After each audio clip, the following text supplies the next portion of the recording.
Olá, pessoal, tudo bem com vocês? Bom, agora nós vamos ter mais uma aula do nosso módulo Produção e Prática, como gerenciar e otimizar a UAM. Produção, qualidade e lucro, o novo papel do nutricionista de UAM. E aqui nós precisamos entender que o tema é voltado para nutricionistas de UAM, mas engloba vários outros profissionais, gerentes de operação, técnicos em nutrição, todas aquelas pessoas que estão à frente da operação, tá bom? Vocês já me conhecem, não vou me apresentar novamente, mas está aqui a minha apresentação. Bom, vamos fazer uma conexão com os módulos anteriores. Nós falamos sobre produção, nós falamos sobre controle, nós falamos sobre pessoas e nós falamos sobre melhoria contínua. O objetivo deste módulo é conectar gestão da produção com qualidade e lucro, apontar caminhos de inovação e sustentabilidade e refletir sobre o papel do nutricionista como líder. O futuro da UAM depende do presente bem conduzido.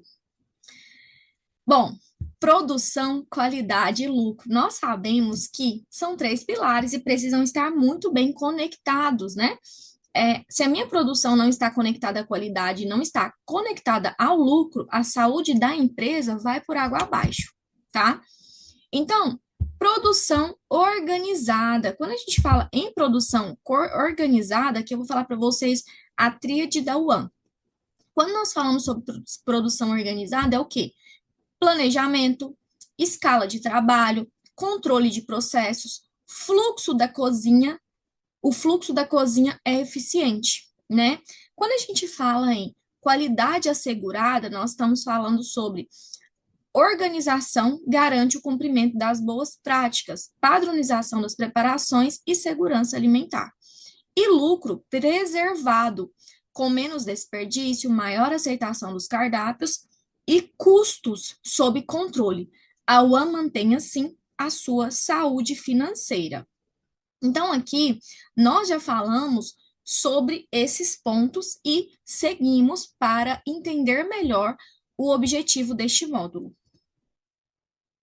Oi, Camila. Olha só, duas coisas. Sobre a questão da professora para o módulo, né? Para o cronograma, a ideia é a gente liberar esse conteúdo dia 17, né? E aí, o aluno vai ter um delay de 5 dias, né? Fica marcado, né? Que separa o prazo por conta do cronograma. Mas, se essa é uma opção, a gente vai organizar. Então, a gente só tem assim, se ela conseguir produzir isso, nós garantir que no máximo dia 22 ela consegue se organizar, top, a gente organiza aqui. A gente precisa dessa certeza, né? Porque a gente fala junto com os alunos prometer. A ideia é a gente não perder a credibilidade, né? Nesse dia, tá bem? E aí ele fala, tá?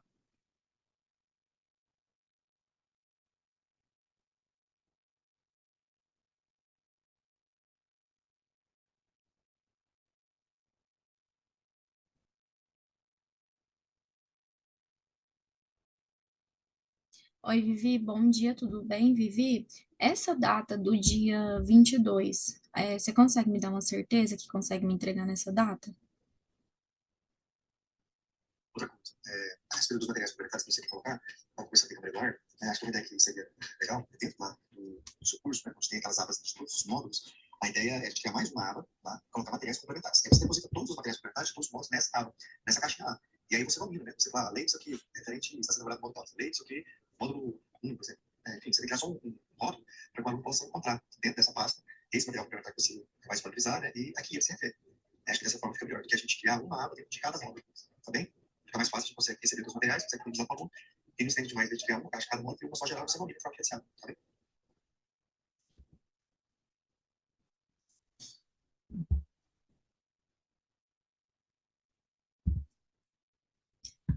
Então, a gente precisa entender que a produção impacta na qualidade. Vejam bem, aqui nós falamos sobre produção organizada, qualidade assegurada, lucro preservado.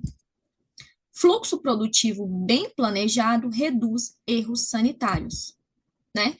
E além disso, gente, eu não falo só em erros sanitários, eu falo também ali na produtividade da nossa operação, tá? Qualidade gera credibilidade, menos não conformidades, mais confiança institucional. Eu vou, ao final deste módulo, passar um vídeo para vocês e eu venho batendo muito, né, ao final dessa aula. Eu venho batendo muito com vocês aqui a respeito das interdições, apreensões que nós estamos tendo aqui em Goiás. Isso é muito importante, sabe? Uma situação que hoje nós deparamos com ela, e eu quero partilhar com vocês, porque hoje aqui eu sei que nós não temos apenas nutricionistas de produção, né? Nós temos também consultoras, é que as empresas, né, que hoje fornecem refeições apenas por aplicativo, delivery, enfim, não existe uma exigência dos aplicativos no que diz respeito ao alvará sanitário. E aqui em Goiânia, né, eu não sei nos outros estados, eles estão batendo aí muito firme em relação a isso, sabe? Para que os aplicativos possam fazer essa exigência, né, nos auxiliar nisso, porque a gente vê aí alguns estabelecimentos que não geram valor de forma nenhuma. Eles não têm isso aqui, eles não têm uma produção organizada, eles não têm uma qualidade assegurada e eles visam apenas o lucro. Então, colocam em risco o quê? A vida de muitas pessoas. Então, aqui, eles estão tentando levantar aí uma lei para que os aplicativos exijam o que diz respeito a alvará sanitário, né, para passar mais segurança e conformidade para os comensais, tá bom? Então, o que que a gente precisa entender? O lucro, ele é consequência da gestão, né, onde a gente tem redução de desperdício e controle do CMV. Nós tivemos uma aula aí, e essa aula vai se repetir, com certeza, hoje, talvez, quando você está olhando esse vídeo, né, assistindo esse módulo, essa aula pode já estar disponibilizada para vocês sobre CMV, e foi algo assim extraordinário, né, onde nós disponibilizamos muitos materiais e explicou-se muito a fundo tudo isso. Mas a gente entende que se não existe gestão, a gente não consegue controlar, né? Eu não consigo fazer uma análise precisa, tá bom? Então, que a gente precisa entender? Quando a gente tem alta rejeição, nós temos custo oculto e nós precisamos realizar revisão de cardápio. E nós falamos isso na aula passada, né? Então, por exemplo, se a minha comida está indo pro lixo, eu estou tendo rejeição daquela preparação. E esse custo, gente, muitas vezes eu não consigo identificar.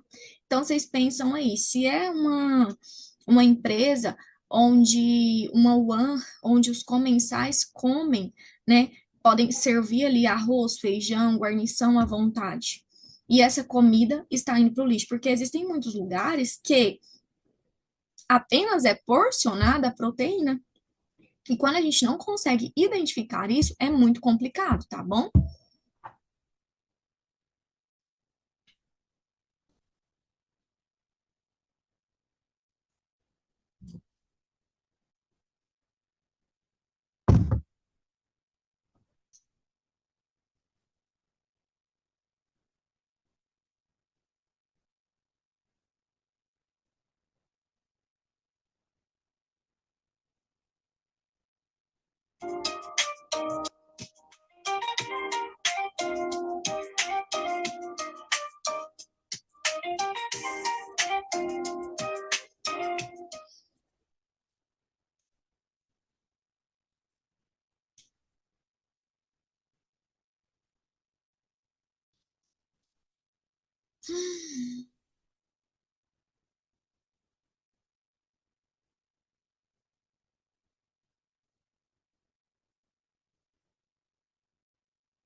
Então, eu gosto sempre de trazer para vocês algumas estratégias que vai nos auxiliar no que diz respeito a esse custo oculto. O que a gente precisa entender? Que, primeiro, precisa existir um planejamento, né?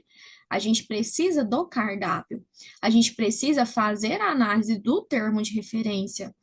Em seguida, nós realizamos o pedido, O setor de compras faz a cotação, faz a negociação, a compra é realizada. Nós precisamos fazer controles diário, semanal, mensal, né? Nós precisamos aí de entregar resultados, tá bom? A gente precisa auditar o nosso giro de estoque. Eu sempre falo para vocês, façam contagens pelo menos 2 vezes na semana. E eu deixo aqui a minha sugestão para vocês fazerem toda segunda e quinta, né? A gente precisa aí de registros, o que? Inventário, registros, análises e cálculos, que é tudo que nós falamos neste módulo.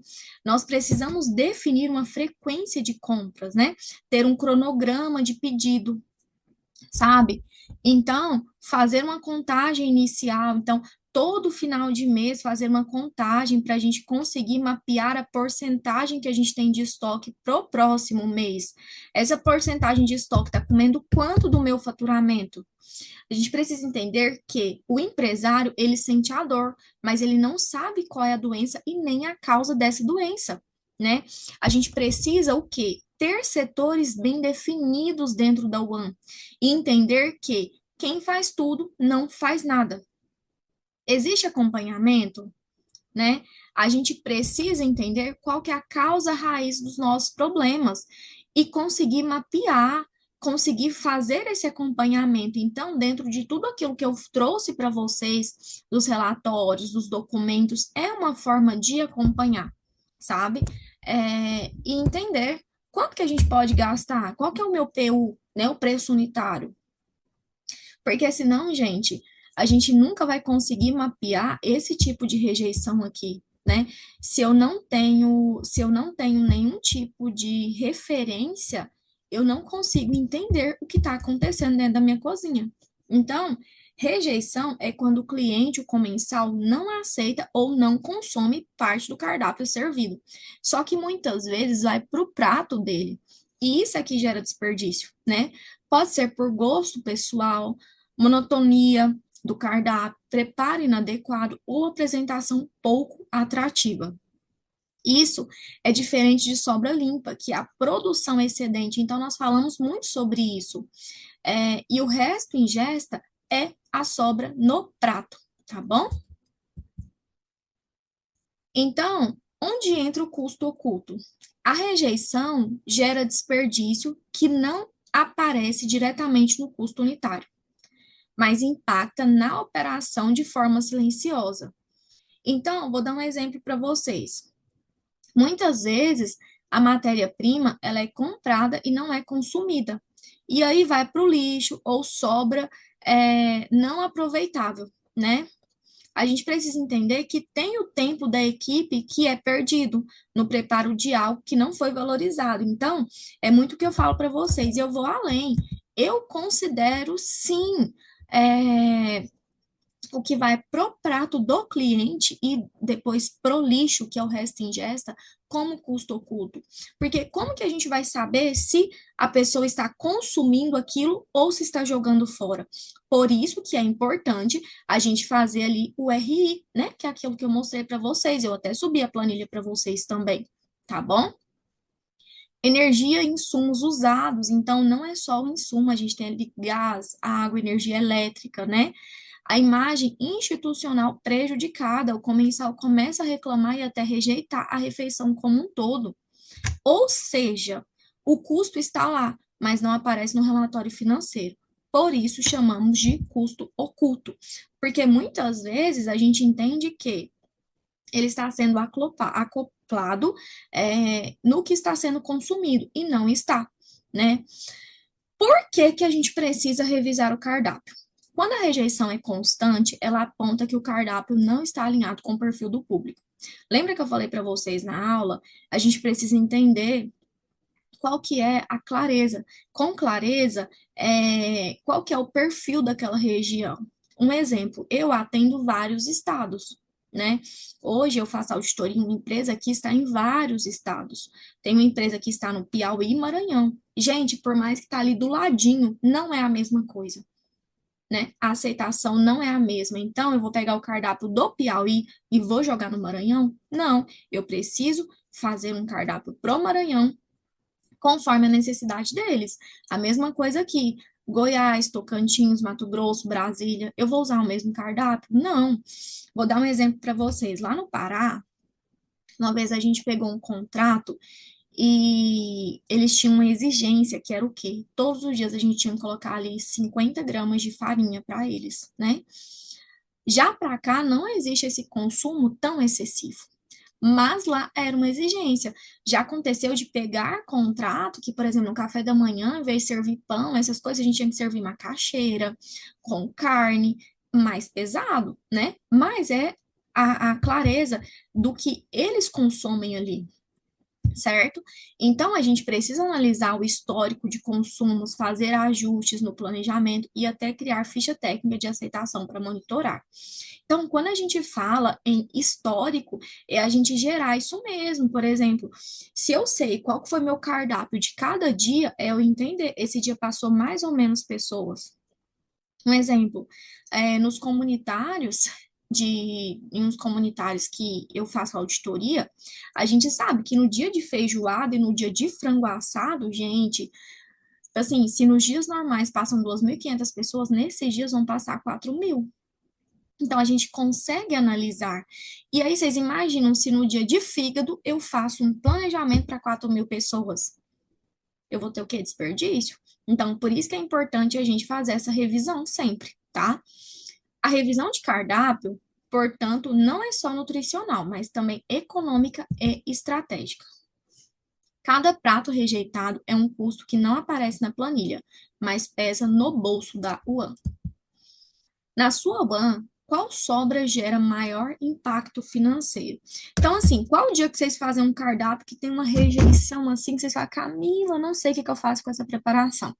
E aí, muitas vezes, surge aquela pergunta, tá, mas se está sendo rejeitado, por que que eu preciso colocar? Porque muitas vezes nós temos exigências contratuais, e nessas exigências existem uma frequência que nós precisamos cumprir. Então, por exemplo, por mais que o fígado não tenha uma aceitação, eu preciso colocar no meu cardápio. Por mais que dobradinha, tô dando um exemplo, tá? Não tem uma aceitação, eu preciso colocar no meu cardápio. Ah, mas não seria mais fácil se eu colocasse frango assado com mais frequência, se eu colocasse feijoada com mais frequência? Aí a gente vai ter uma rejeição porque as pessoas vão ficar saturadas daquela preparação. Então, pensem nessa pergunta e respondam depois, tá bom? Quem controla a produção protege a margem de lucro, né? Agora, eu quero falar um pouquinho com vocês sobre inovação no dia a dia da UAN. O que é inovar dentro da UAN? Gente, inovar não é só trazer um equipamento caríssimo para dentro da produção. A gente pode inovar de maneiras assim mais simples, né? Às vezes a gente não tem um investimento muito alto. Então, a melhoria de processos, a tecnologia é como aliada, né? Então, a gente pode usar sistemas de gestão, indicadores digitais. Essas planilhas mesmo que eu estou mandando para vocês é uma forma de inovar dentro da operação de vocês, né?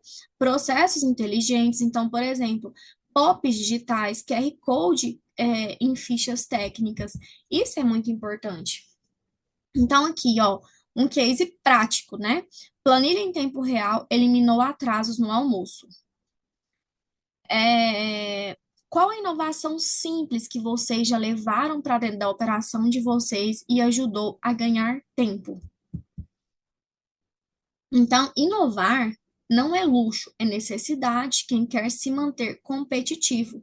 Então, assim, gente, reorganizar a minha operação. Gente, uma unidade que não tem mapa de produção e esse mapa é feito, já é uma forma de inovar. Vocês conseguem compreender? A gente precisa entender isso. Então, fazer mapas de produção, isso é importantíssimo. Por quê? Porque desta forma a gente vai sempre melhorar. Então, uma outra forma também que eu gosto muito de fazer pega um quadro, façam gestão à vista, né? Porque a gente começa a tornar essas informações cruciais. Então, assim, a gente pode colocar indicadores, a gente pode colocar metas, sabe? Porque o objetivo da gestão à vista é o quê? Promover transparência dentro da UAN, tá bom? Quando a gente fala em sustentabilidade aplicada ao One, né? Então, a sustentabilidade é fazer o quê? Fazer mais com menos. Então, quando a gente fala em redução de desperdício, né? Planejamento e produção. Quando a gente tem um planejamento, a gente tem essa redução de desperdício. Quando a gente usa sobras aproveitáveis de alguma forma, como que eu posso fazer? Como que eu posso remanejar aquela sobra que não foi, gente, aquela sobra que não ficou ali exposta na rampa, tá bom? Que a gente garante 100% a segurança dela. Porque de que adianta? Eu sempre falo assim, ó, reposição, muito cuidado com reposição. Como que a gente precisa fazer a reposição? Vai lá, vai repondo de pouco a pouco. E aí, quando eu falo indicar, usar os indicadores a meu favor, é o quê? É eu entender que se eu conheço a minha unidade, né? Se eu sei que vai passar uma média de 2.500 pessoas e já falta meia hora para abrir e passou ali 2.200 pessoas, eu sei que nesse intervalo vai passar 300 pessoas. Vocês conseguem entender? Então, isso é muito importante, tá bom? Porque eu consigo me planejar melhor no que diz respeito à reposição. Então, eu sempre falo, gente, não é a gente sair louco, repondo, enchendo a cuba. Falta 15 minutos, isso me deixa nervosa. Falta meia hora, 15 minutos para fechar. Vem lá um cozinheiro, um auxiliar com uma cuba grande de arroz, de carne, enfim. Não é assim que se faz. Não é dessa forma que a gente trabalha.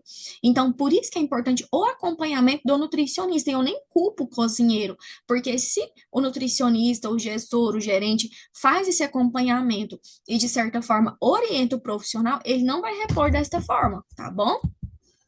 Então, quando a gente fala em reaproveitamento seguro, é transformar sem comprometer a segurança alimentar, né? Ter o uso consciente de energia e água. Então, a gente fazer ali o checklist de equipamento, orientar a nossa equipe quanto a isso, né? Olha só, alguns cases aqui que eu trouxe para vocês. Quando a gente troca os descartáveis por reutilizáveis, né? Por exemplo, isso aqui é muito importante. Mas a gente precisa entender, o seu contrato aceita você fazer isso ou não? Precisa ser entendido isso, tá bom? Mas isso aqui reduz um custo muito grande. Gente, hoje, dentro de uma UAM hospitalar, estou falando da minha experiência, os descartáveis, eles estão ali quase para a paro com perecíveis. Pensam, né? Outro ponto importante, projeto sustentável em cardápios escolares, né? Importantíssimo. O que que a gente pode fazer? Como que a gente pode melhorar? Qual a prática sustentável sua equipe já aplica no dia a dia? E aí eu volto aqui para a sustentabilidade, né? Fazer mais com menos, tá bom? Sustentabilidade não é discurso, é prática diária na cozinha. Agora, para que vocês possam entender o nutricionista como gestor e líder, né? Então, a evolução do papel do nutricionista, executor, gestor, líder. O executor, ele faz, o líder, ele inspira. É muito diferente eu chegar em uma cozinha e lá o meu cozinheiro, de alguma forma, não quer fazer determinada coisa. E eu não sei inspirá-lo a ponto de eu não precisar ir lá fazer para que ele faça. Vocês compreendem isso? Então, a gente precisa começar a inspirar os nossos colaboradores. E o que é mais importante, gente, os nossos colaboradores, eles não precisam ter medo de nós, eles precisam nos respeitar, tá? Então, quais são as competências de um líder na UAM? Comunicação, motivação e decisão. Então, a gente precisa engajar a equipe sob pressão, né? Fazer reconhecimento, revezamento de funções, entender que muitas vezes eles estão ali cansados, saturados, e, gente, como um pequeno reconhecimento muda o jogo, tá bom? Então, aqui, né, um case prático. Mudança de liderança transformou o ambiente de trabalho. Então, muitas vezes a gente tem um líder ali dentro da cozinha, né? E aquela pessoa acaba puxando a nossa equipe para baixo, a pessoa que era para sustentar, alavancar aquilo, e isso não acontece, né? Então, aqui, uma linha do tempo visual: executor, gestor, líder e estrategista, né? Quando a gente faz esse tipo de mudança aqui, nós estamos sendo estratégicos. Vou dar um exemplo para vocês. Estou com uma hospitalar, onde a comida que vai para lá é transportada, porém, algumas preparações são feitas lá na unidade, né? Por exemplo, alguns extras, algumas preparações que não estão inclusas ou que são pedidas de forma emergencial. E aí nós decidimos pagar para essa auxiliar que faz uma gratificação de cozinheira, porque por mais que é pouca coisa, ela faz o trabalho de cozinheira. Só que nós entendemos que a auxiliar que estava lá era quem estava, é, que poderia ser a pessoa poderia ser a pessoa que iria assim inspirar a equipe, né, junto com a nutricionista. Ela estava assim, gente, causando problema e picuinha e aquela coisa toda que a gente já conhece. Então, o que que a gente decidiu? Levá-la para uma outra unidade, né? E dar essa oportunidade para uma outra pessoa. Então, por mais que doa, a gente tem que fazer esse tipo de mudança, né? A cozinha é reflexo da liderança que a conduz. Então, a nossa cozinha é o nosso, reflete o que nós fazemos no dia a dia, tá bom? E aqui eu vou falar para vocês alguns materiais de apoio, né? E leitura complementar.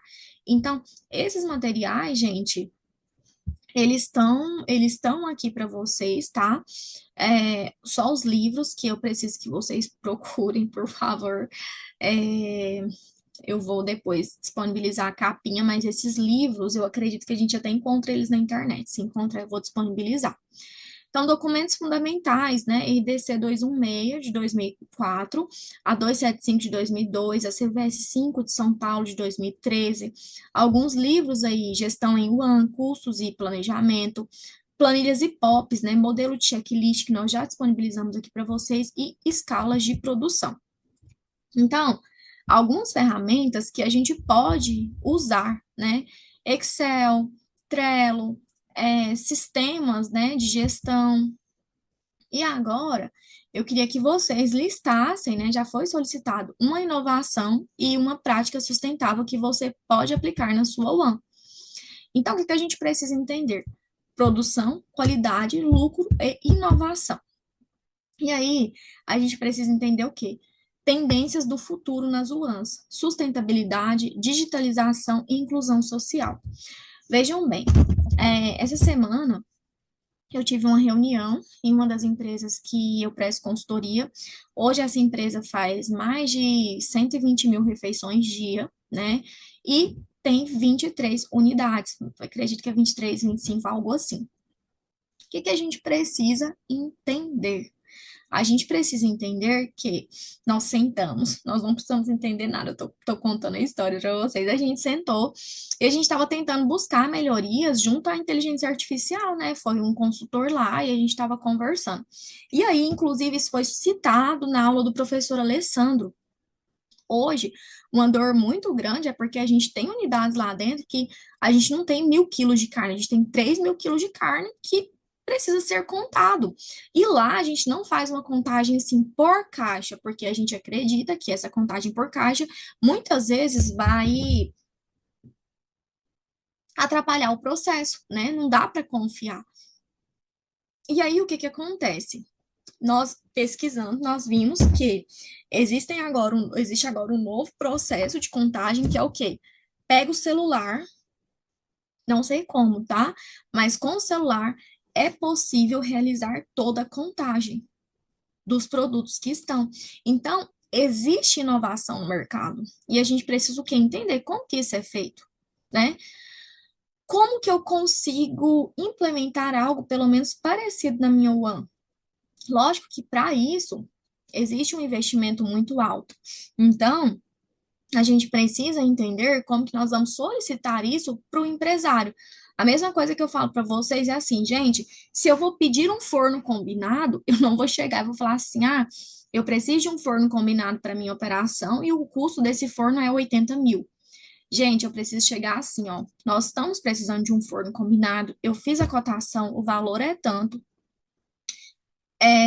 Com esse forno combinado, a gente vai conseguir reduzir um comensal, né? Nós vamos ter o retorno desse valor em tanto tempo, nós vamos melhorar o fluxo, nós vamos melhorar o atendimento, entende? Então, assim, a gente precisa levar sim a solicitação, mas junto com essa solicitação, quais as melhorias, quais os benefícios que nós vamos ter, tá? Então, não basta cozinhar, é preciso liderar, né? Isso vale para todos os nossos colaboradores dentro da cozinha. A produção bem conduzida é reflexo direto da liderança do nutricionista. Algumas dicas para vocês aqui. Pratique inovação, reduza desperdícios, seja protagonista. E agora nós vamos falar um pouco sobre auditorias internas, construção de indicadores, pós e especializações, né? Então, a auditoria interna, o que são? Avaliações realizadas dentro da própria UAN para verificar se os processos estão em conformidade com as normas 216, 275. Quando eu faço auditoria, além de auditar a unidade, na parte de qualidade, eu faço auditorias também de per capita. Gente, eu pego uma planilha, né? Vou lá para frente da rampa, colocou uma cuba, eu começo a contar. A cuba tem tantos quilos de arroz. Quantas pessoas que serviram com essa cuba? 30 pessoas. Eu divido e entendo qual que é o per capita.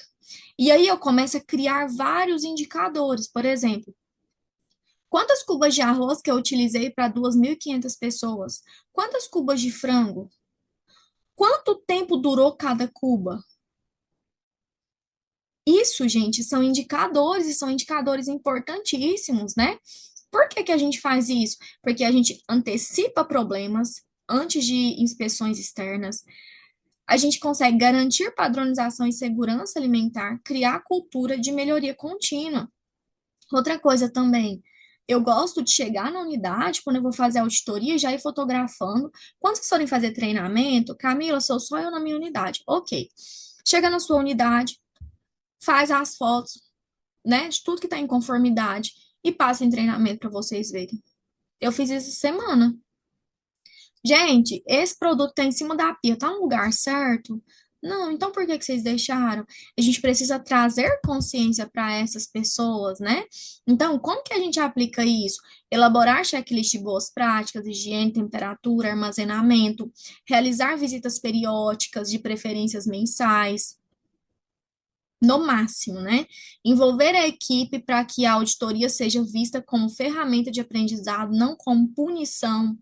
A melhor auditoria é aquela que aponta falhas enquanto ainda há tempo de corrigi-las. Eu falo assim, melhor eu aqui auditando vocês do que a vigilância sanitária, né? Do que o dono chegar aqui dentro e ver que tem coisa errada. Então, já aconteceu, em uma das unidades que eu trabalho, a gente chegar para auditar e assim, de bater o olho, né? Eu peguei ali a contagem de estoque pelo sistema e tinha uma quantidade de carne. E aí, quando eu bati o olho, eu falei assim, tem mais carne aqui, certeza. E a contagem não estava sendo feita da forma correta. E o que que nós vimos? Que tinha 700 quilos a mais de carne dentro do estoque. Gente, o empresário quer morrer com isso. A unidade perde a credibilidade dela. Então, isso é muito sério. Por isso que a gente precisa conhecer. E por que que isso ocorreu? Porque estava fazendo contagem por caixa. Então tá errado. Dia de contagem, libera mais um colaborador, dois que seja, coloca lá para fazer a contagem junto com o estoquista, né? A gente também não precisa sacrificar as pessoas, porque quando a gente tem esse olhar de gestão, de remanejamento, de conseguir organizar da melhor forma possível, é o melhor a se fazer, tá? Agora, quando a gente fala sobre construção de indicadores, são métricas que traduzem a rotina da UAN em números para apoiar decisões. Alguns indicadores chaves, e aí a gente já trouxe, inclusive, eu subi para vocês, né, a planilha de indicadores, então tem todos naquela planilha. Rendimento, que é o peso líquido dividido pelo peso bruto, sobras limpas, que são sobras planejadas versus consumidas, resta ingesta, que é alimento servido mais rejeitado, produtividades, que é refeições por funcionários, e o CMV, que é o custo da mercadoria vendida, que tem impacto direto no custo. E aqui eu acrescentaria um outro, que é o CMC, né, que é o custo da mercadoria compra. Tá? Então, como que a gente pode usar esses indicadores? Reuniões semanais para analisar os números, ajustar cardápio, compra e produção com base nos indicadores, criar painéis, né, planilhas para visualização clara. O que não é medido não é gerenciado, e o que não é gerenciado vira desperdício. E aí, quando a gente fala em pós-especializações, o mercado ele exige muito, cada vez mais os gestores, competências como cursos, auditorias e lideranças, né? Então, diferencial competitivo para assumir cargos e coordenação de gerência. Então, se você está aqui nessa pós, assistindo essa aula, você já tem esse diferencial, né? Então, alguns benefícios: atualização frente às legislações, network com outros profissionais de UAM, desenvolvimento de visão estratégica. O que a gente vai trazer agora para vocês na pós? Nós vamos criar uma abinha lá onde vocês vão ter as legislações comentadas. Olha que bacana. Vocês não vão precisar ficar pesquisando por legislações, porque a gente vai fazer isso por vocês, né? Então, um exemplo prático. A nossa pós-graduação, aqui da Domínio EAD, conecta teoria, prática e indicadores em um só programa. Então, quem domina a gestão de custos, senta na mesa das decisões. Eu sempre trago essa frase para vocês, porque para mim ela é impactante.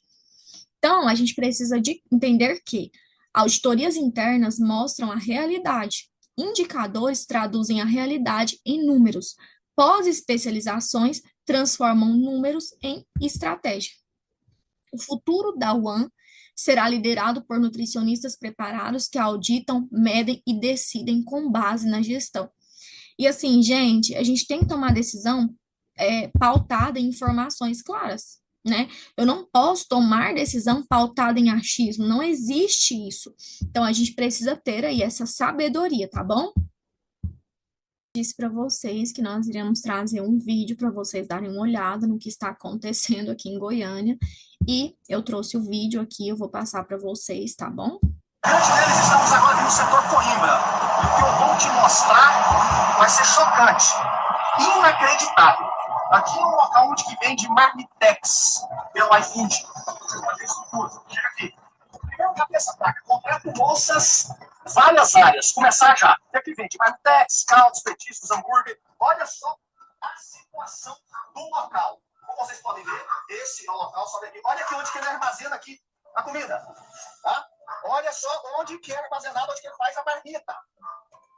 Olha aqui.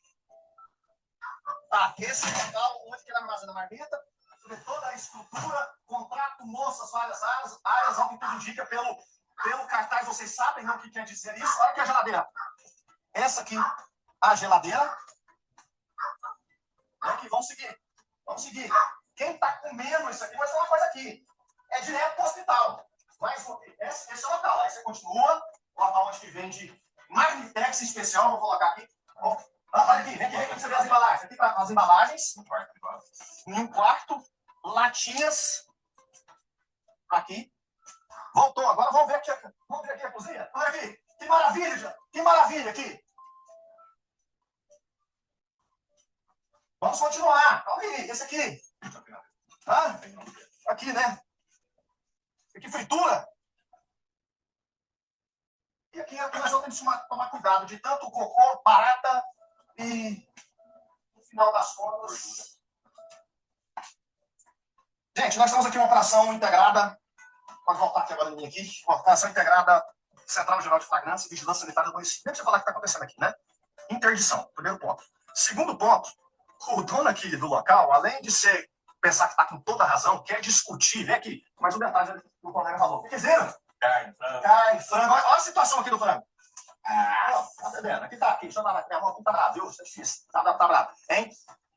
O responsável pelo local está sendo preso em flagrante. Crime contra as relações de consumo. Agora a caneta vai pesar. Esse aqui vai pesar. Nessa aqui não tem conversa, não. Então, desrespeito ao consumidor. Quem está pedindo isso aqui pelo iFood, Então, assim, lamentável, as duas menores que estavam aqui trabalhando, corrupção de menores também, nós estamos já encaminhando e acionando o Conselho Tutelar. Não cabe fiança e vai dormir um dia na cheirosinha. E disse que é professor de idiomas, chegou aqui falando inglês. Então, eu acho importante trazer esse tipo de informação para vocês verem, né? E é esse tipo de estabelecimento que está concorrendo com os estabelecimentos aí que buscam melhoria contínua, que buscam todos esses pilares que nós falamos aqui. Eu espero que vocês tenham gostado desta aula, né? Nos vemos em breve e até a próxima.